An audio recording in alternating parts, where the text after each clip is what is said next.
السلام عليكم ورحمة الله وبركاته. الحمد لله.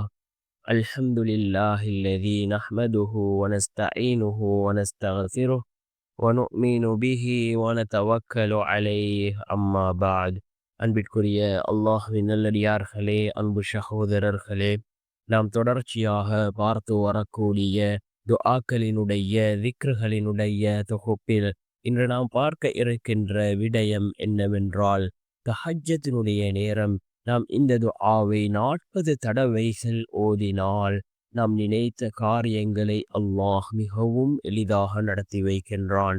அல்லாஹினுடைய உதவி உடனே நம்மை வந்தடையும். நம்முடைய வாழ்க்கையில் அல்லாஹ் பரக்கத்தை அதிகப்படுத்தி தருகின்றான். அப்படிப்பட்ட மிகச்சிறந்த ஒரு துஆவை தான் நாம் இன்றைய வீடியோவில் பார்க்க இருக்கின்றோம். அன்பார்ந்தவர்களே, அல்லாஹ்வின் நல்லடியார்களே, தஹஜ்ஜத்தினுடைய நேரம் மிக முக்கியமான ஒரு நேரம். அல்லாஹ் கீழ்வானுக்கு இறங்கி வரக்கூடிய நேரம். இந்த நேரத்தில் நாம் அல்லாஹ்விடம் கையேந்தினால் நிச்சயமாக அல்லாஹ் நம்முடைய கைகளை வெறும் கைகளாக ஆக்க மாட்டான். ஒருபோதும் அல்லாஹ் நம்முடைய துஆக்களை வீணாக்க மாட்டான். நிச்சயமாக அல்லாஹ் உதவி செய்கின்றான். அன்பு நபி ஸல்லல்லாஹு அலைஹி வஸல்லம் அவர்கள் கூறினார்கள், தஹஜ்ஜத்தினுடைய நேரத்தில் அல்லாஹ் ஜல்ல சுப்ஹானஹு வ தஆலா கீழ்வானுக்கு இறங்கி வருகின்றான்.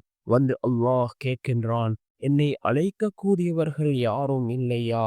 என்னை அழைக்கக்கூடியவர்களுக்கு நான் பதில் வழங்க காத்து கொண்டிருக்கின்றேன். என்னிடம் உதவி தேடுபவர்கள் யாரும் இல்லையா? அவர்களுக்கு உதவி செய்ய நான் காத்து கொண்டிருக்கின்றேன். என்னிடம் ஆரோக்கியத்தை கேட்பவர்கள் யாரும் இல்லையா? அவர்களுக்கு ஆரோக்கியத்தை வழங்க நான் காத்து கொண்டிருக்கின்றேன் என்று அல்லாஹ் கீழ்வானுக்கு வந்து கூறுவதாக அல்லாஹ்வினுடைய தூதர் ஸல்லல்லாஹு அலைஹி வஸல்லம் அவர்கள் கூறினார்கள். அந்த அளவுக்கு சிறந்த ஒரு நேரம் இந்த தஹஜ்ஜத்தினுடைய நேரமாக இருந்து கொண்டிருக்கின்றது.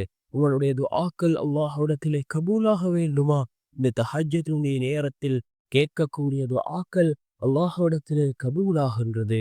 அன்பார்ந்த சகோதரர்களே, அல்லாஹ்வின் நல்லடியார்களே, நாம் இந்த தஹஜ்ஜத்தினுடைய நேரம், தஹஜ்ஜத்தினுடைய தொழுகையை தொழுதுவிட்டு 40 தடவைகள் நாம் இந்த துஆவை ஓதுவோம்.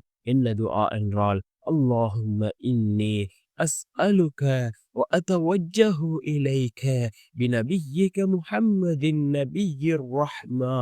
يا محمد إني توجهت بك إلى ربي في حاجتي هذه فتقضى للهم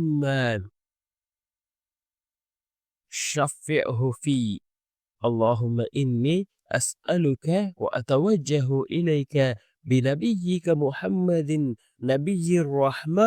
يا محمد إني توجهت بك إلى ربي في حاجتي هذه فتقضى للهم شفعه في என்று வரக்கூடிய இந்த துஆவை ஓதி நாம் அல்லாஹ்விடம் பிரார்த்தனை செய்வோம்.